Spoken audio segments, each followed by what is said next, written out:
Hello. Today we're looking at how genes or the gene code is used to make a protein. And what happens is a gene, part of your DNA, gets copied. That gene gets copied, and then part of the cell takes that copy and reads a specific sequence. It reads three-letter sequence. And you'll see down here, I'm going to get to how this actually works and everything, but the three code sequence down here is going to tell the cell how to make a protein from a gene. And that's what most of your genes are for. Most of them are for making proteins. That's what their instructions are for. Okay. When we look at this, what we want to do is remember that there's base pairing rules, and A and T always match up, and C and G always match up. So if I take a look at this right here, mRNA, I can figure out what the DNA triplet was based on the base pairing rules. So if I have A here, A and T match up. So I know this A was matched up with the T. This A was also matched up with the T because of base pairing rules. And then finally I have G, and G would have been matched up with a C. Okay? So that's how you're going to go through this worksheet, is figuring out what each blank spot should hold. Now the only unusual thing is in the RNA right here, if you are supposed to get a T, that actually becomes a U. And you see that down here.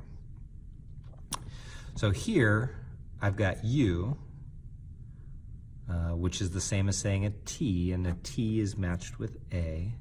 So I'd have A, and then the A is still matched with the T because the T is part of our DNA. Part of that DNA code. So I've done a few of them. I'm going to do one more helping you figure out what the three sequence code is, the codons. But I need to tell you now how to find the amino acid. So here was my DNA triplet. That was my gene. And then from that, we made the RNA, which was the copy. The RNA is then used to find an amino acid. And that's actually, the amino acid is actually part of the protein that we're building. And we're just going to add one amino acid to another amino acid. So for instance, if I have an amino acid here, attached to another amino acid, attached to another amino acid, so on and so forth, this whole thing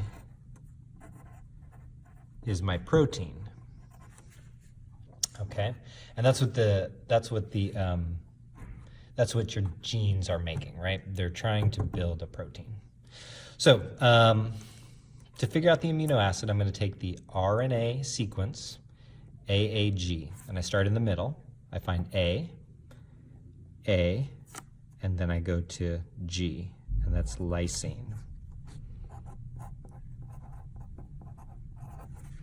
Now let's do the second line here. GGC. So G would be matched with a C, G would be matched with a C, and the C would be matched with a G. So then I take CCG, and I start in the middle, and I have C, C, G, which gives me proline. All right, let's do one more. I'm going to do this one where it says TTT.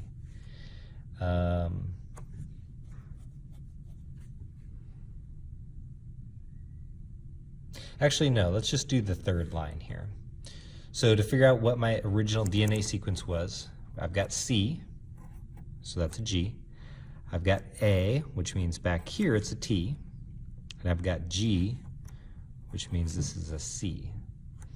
Now to figure out the amino acid, I take the RNA sequence, C-A-G.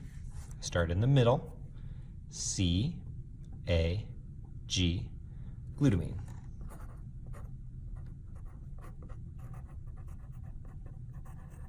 And you just do that for all of them. Remember, you should write this down above the RNA. If it says T, it really should say U. So if you end up writing a T in here somewhere, like AAA, you might want to write TTT, but that's not correct. Remember, if it's in the RNA, it should say U, U, U in this case, okay? If you have more questions, let your teachers know, but I think that should at least get you started. Thank you very much.